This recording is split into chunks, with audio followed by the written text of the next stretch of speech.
Magandang araw po sa inyo lahat. Ako po si Banat Bayat. Eto na nga, mainit na naman ang issue. Naku po, patay kang bata ka. Romualdez, tumakas na. Nako, yari ka. Gago. Ayun naman, makatakas naman kayo. Banat Bay, kung makasabi ka naman ng tumakas, akala mo naman talagang ano. Hindi, alam mo, ladies and gentlemen, yan ang sinasabi nung iba eh. Kasi ngayon, umuugong yung balita, baka nga sa pag-upload ko nito, sa umaga, alas 7 na umaga, everyday yun. Baka si Speaker Romualdez ay hindi na speaker.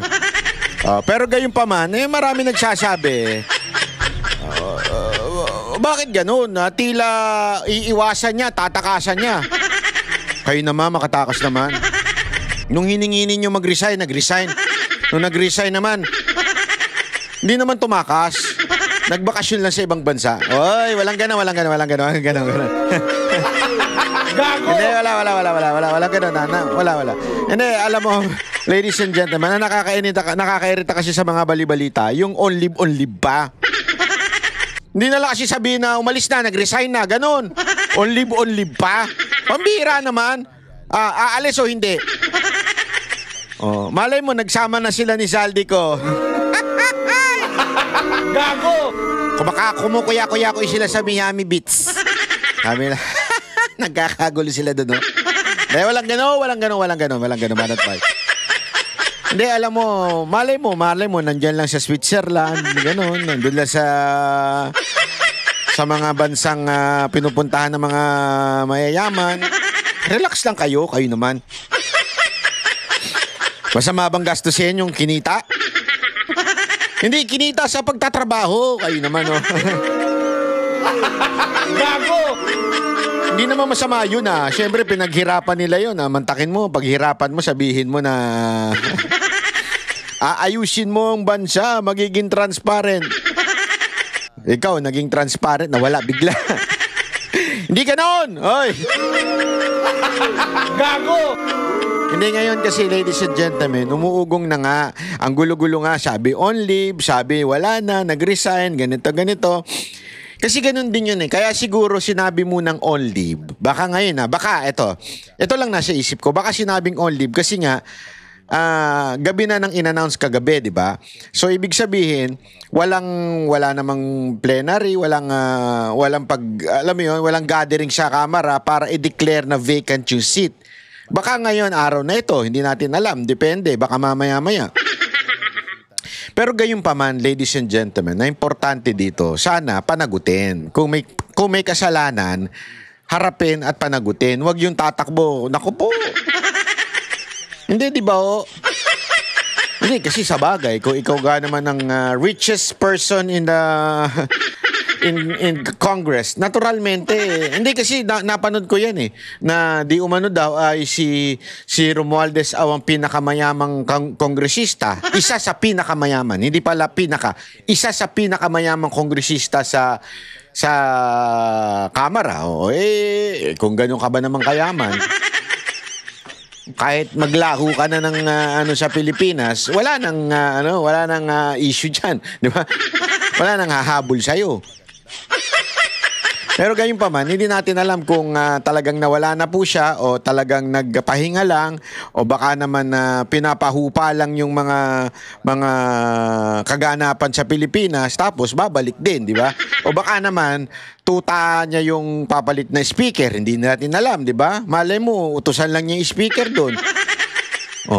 Unless si Soto pumalit doon. Di ba? Pag si Soto pumalit doon, gago! Siya daw ang tuta. Hindi, speaking of that speaking of tuta, kayo ho ba papayag kayo? Kayong mga congressman, papayag ba kayo na sinabihan kayo ng isang Senate President at sinabing tuta daw yung inyong speaker? Ako hindi ako papayag nun. Hindi ako papayag nun. Kung ako congressman, Hindi, totoo. Ako congressman, hindi ako papayag nun. Bakit mo sasabihan yung speaker ko na tuta? Kung ako talaga, yung congressman na yun, patatahulin ko si Romualdez, di ba? Bakit? Para malaman natin kung tuta na ba siya o malaking aso na. Tumahol ka nga! Gago! Pag tumahol siya ng Di tuta nga. Pero pag tumawal siya ng grrrr, daming grrrr, ganyan. Ibig sabihin, totoong hindi siya tuta. Aso lang. Pero, gayon pa man, ladies and gentlemen, sana kayo mga congressman, kung talagang may bayag kayo, sige nga, labanan nyo nga si Soto. Magrambulan nga kayo. Debate nyo nga siya, debate nyo nga. Hindi kasi pagka ganyan, wala. Ibig sabihin, wala pala kayo. Di ba? Kasi bantakin mo, sabihan kayo na tuta lang daw yung speaker. Tuta lang daw niya. Hindi ko papayag nun. Tuta siya ng isang TV host.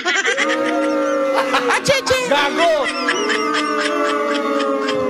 Alam mo, dapat nanalo si Willie Rebillame na senador. Yeah? Hindi, talaga. Dapat nanalo si Willie Rebillame senador para at least dalawa silang maglalaban doon. Kung sino mas magaling na na TV host. Diba? Gago! Hindi, alam mo, at least si Willie Rebillame, prangka siya. Pag nagsalita, hindi yung mayabang na nagmamagaling. Hindi ganun yun eh. Yun ang kinagustuhan ko dito kay Willie. At least sinabi niya ano ba gagawin mo, ano bang plano mo? Hindi, tsaka na yan. Basta tayo, tutulong tayo, ganyan. Hindi yung katulad ni Soto na nagmamagaling, kala mo alam lang lahat ang batas, pero pag tinignan mo naman, pag sinuplak naman ni Cayetano, wala. Olat. Ay, sabi nga ni Marcoleta pa sana binasa nyo rin yung batas.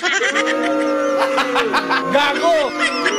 Hindi, ako mas gusto ko na yung yung marunong umamin na hindi niya alam, pag-aaralan pa, sabi, matututunan din niya na importante, tamang puso. Mas okay na sa akin yun. Kesa naman yung nagmamagaling, wala namang alam. May hindi pa nagbabasa. Kasi mas mahirap turuan na nagmamagaling kesa sa taong mahina ang at aminadong kailangan niya matuto. Mas mahirap yung nagmamagaling. Di ba? Totoo. Ito, pakinggan nga natin itong balita na to tungkol kay Romualdez. Lalong umuugong ang balibalitang papalitan na bilang speaker si Leyte 1st District Representative Martin Romualdez. Nako! Live mula sa Batasang Pambansa, nangunguna sa balita si News 5 House Correspondent Marian Enriquez. Nako! Marian, may katotohanan ba itong mga balibalitang ito? Sige nga. Yes, Jiggy, ilang araw nang kumakalat itong usap-usapang papalitan o magbibitiw bilang House Speaker si Congressman Martin Romualdez. Wala pang nagkukumpirma nga kung totoo yan, pero ayon sa ilang source ng News 5, nagtungo raw itong si Romualdez sa Malacanang para umano makipag-usap kay Pangulong Bongbong Marcos. Ayon nga doon sa ating mga source, kabilang daw sa posibleng options ni Romualdez ay manatili sa pwesto, mag-leave of absence o mag-resign. Wala pang detalye tungkol nga doon sa sinasabing kulong sa palasyo. Wala ring kumpirmasyon mula kay Romualdez at Malacanang. Jiggy. At Marian, doon sa source mo, nabanggit ba niya kung bakit kailangan pang konsultahin ni Romualdez si PBBM gayong may separation of powers naman sila? Jiggy, hindi nga malinaw kung ano ba talaga mismo yung pakay ni Romualdez sa pagpunta niya sa palasyo. Pero malinaw naman din na may separation of powers yung ehekutibo at lehislatibo. May paliwanag naman si Navota City Representative Toby Chanco kung bakit kailangang konsultahin si Pangulong Marcos tungkol sa liderato ng Kamara. Pakinggan natin ito. Alam naman natin realidad ng speakership, di ba? Wala naman yung pinaka-importanting numero, wala naman dito sa loob ng House of Representatives. Let's accept that fact. The most important vote is not inside the House of Representatives. Yeah. Di ba? Hindi kasi yan ang itong mga media na to nagmamangmangan pa, napaka-obvious naman Totoo naman, napaka-obvious naman, ladies and gentlemen, na itong speaker, even the Senate President, kontrolado yan ng Presidente. Pag sinabi ng Presidenteng tabi na, ako na, ganun, ibig sabihin, papalitan ka na. Alam naman natin yan, di ba? Sinasabi pa nga, tinatanong pa nga dati kay Tiangco, sabi sa kanya, wala pa bang tawag? Wala pa bang tawag dyan? Inaalam kung talagang, kasi dati gusto na daw palitan yan, kaya lang, nag-aantay ng tawag mula sa Presidente. Walang tawag. Ibig sabihin, wala pong queue to replace the speaker. So that's really given na po yan. Na the important thing is not really yung boto ng mga congressman, hindi. Hindi, it's out of respect. Di ba walang gagalaw dito because out of respect doon sa Malacanang. 'di ba? So yun yun ang yun naman iniintay ng lahat, 'di ba? Kung ano yung siyempre lahat naman kami, we are supportive of the president. At Marian, sino daw ang pinakamatunog base sa naririnig mo dyan sa kamera na pwedeng pumalit kay Romualdez? Jiggy, ay nga doon sa ilang source, kabilang doon sa mga matunog na maaring pumalit kay Romualdez kung sakali ay si Isabela 6th District Representative at House Deputy Speaker Faustino Boji D. Kapartido ni D si Pangulong Marcos sa Partido Federal ng Pilipinas. Lumulutang din yung pangalan ni na House Deputy Speaker Ronaldo Puno at Bataan 2nd District Representative Albert Garcia na pareho pong taga-National Unity Party. Ayaw nyo yung mga epal sa Quadcom? Hindi, ako nagtatanong lang ako. Sayang naman yung effort nila, yung si Bicote, yung pa-social magsalita, yung ganyan magsalita. Alam mo, maganda dyan si Abante. Gago! Para magkaroon naman tayo ng isang speaker, na kauna-unahang speaker na hindi nanalo. Gago! Hindi, di ba ho? Maganda yun. No? Ang kauna-unahang speaker ng Kamara ang hindi nanalong si Pastor Abante, di ba?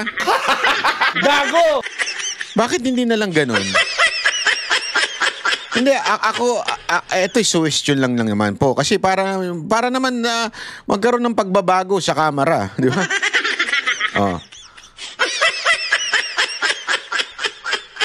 Diba? O kaya yung mga yung mga kaibigan ng mga NPA para magkaroon ng unang speaker, kauna-unahang speaker na terorista. Ganon. Gago! Kasama nga rin sa umunay matunog na magiging speaker ay si House Senior Deputy Speaker at Quezon Representative J.J. Suarez. Wala naman sa Lakas CMD. Ayan pala, si J.J. Suarez. Yan.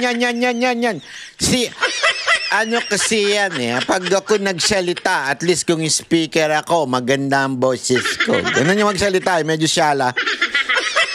Pang-nepo, ganun. Yan, di ba? Pang-nepo yung niyan salita niyan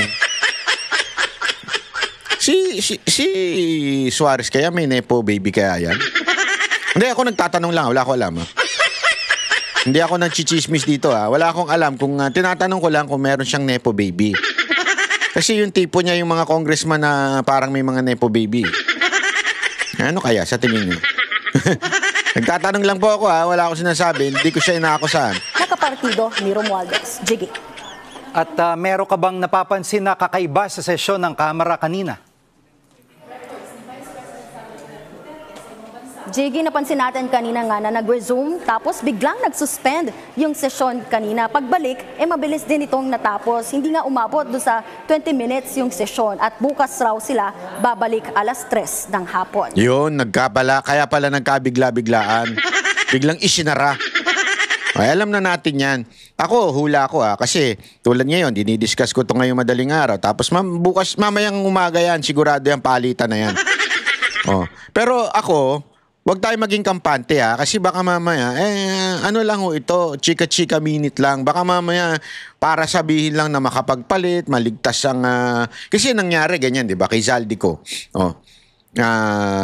Akala nila tumigil kay Zaldico hanggang inabot si speaker. Ngayon, ladies and gentlemen, I don't think walang alam si Marcos dito. Sabi ko sa inyo, sila yung huling di ba, yung tinuturo ko nga yung kilagi ko nga kinikwento dito, yung pag gumegera yung mga unang panahon, di ba, yung pinaka-general lang niya. To protect yung nasa gitnang hari. Sa tingin ko talaga si Marcos ang meron ditong merong kinalaman dito na dapat talagang managot din sa taong bayan. Malay nyo. Ako sa akin dapat is kasi nabibuisit niya ako dun sa dun sa yung sa rally na sinasabing dapat walang BBM resign. Abay, tarantado pala kayo Hindi, may mga may mga ganun na nagsasabing wag BBM resign sa rally sa 21. Sira ulo ba kayo? Hindi, akala ko ba anti-corruption kayo? Tapos walang BBM resign.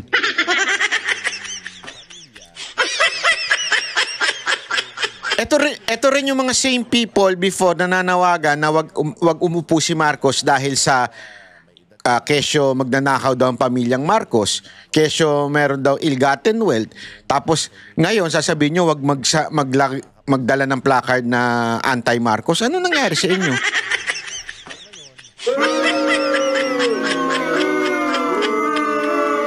Kaya nga tinatanong ako nung iba kung magiging matagumpay ba daw yung rally. Depende. Akin kung hahayaan natin na manguna itong mga gago na to, manguna itong mga nagsasabing wag mag-anti-Marcos, wala mangyayari sa Pilipinas. Ay, nababalik lang. Ano, sa tingin nyo? Sabihin na natin, burado lahat. Tanggal lahat ng mga congressman, tanggal lahat ng mga senador. Pag hindi nyo pinalitan si Marcos, hindi ko sinasabing palitan nyo, ha? Hindi ko sinasabi. Ang akin lang, ang gobyerno natin, ganito na to, hanggang matapos. Kung gusto nyo talaga ng pagbabago, top to bottom. Hindi pa pwedeng pili lang yung papalitan. Kalokohan yun. Di ba? Hindi pa pwedeng kailangan total renovation.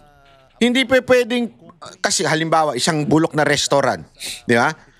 Kahit anong ilang beses i-renovate yan, kung same ang may-ari, same ang mga, sabi mo na, kahit palitan yung mga cook, palitan yung mga waiter, kung same yung may-ari, yung ugali ng may-ari, siya pa rin na mag-hire, siya pa rin na maglalagay ng tao, siya pa rin lahat na magdidesisyon, siya nga yung kupal. Di wala din. Naintindihan niyo ibig ko sabihin? Kung gusto niyo ng pagbabago, ha? Again, hindi ko ina-advocate dito na palitan si Marcos ng marahas. Ako always for peace and lawful. So ang akin lamang po, hindi yan tunay na pagbabago hanggang naandyan si Marcos. Kailangan kung if you want real change the entire government. Kami ang boses ng masa, hindi natatakot. Katotohanan lang, di kami nalulunod. Walang bahid ng sismis, lahat ay totoo. Kahit sino ka pa, pag mali ka babanatan ka. Walang pinipili kulay, wala kaming kinikilingan. Basta para sa bayan, kami lalaban. Pagdama palakpakan, pag mali banatan, di matitinag, di matatakot. Para sa bayan, tuloy ang sigaw. Sa harap ng kamera, walang halong takot. Mga baluktot, lahat kayo'y tutumba. Ang hustisya at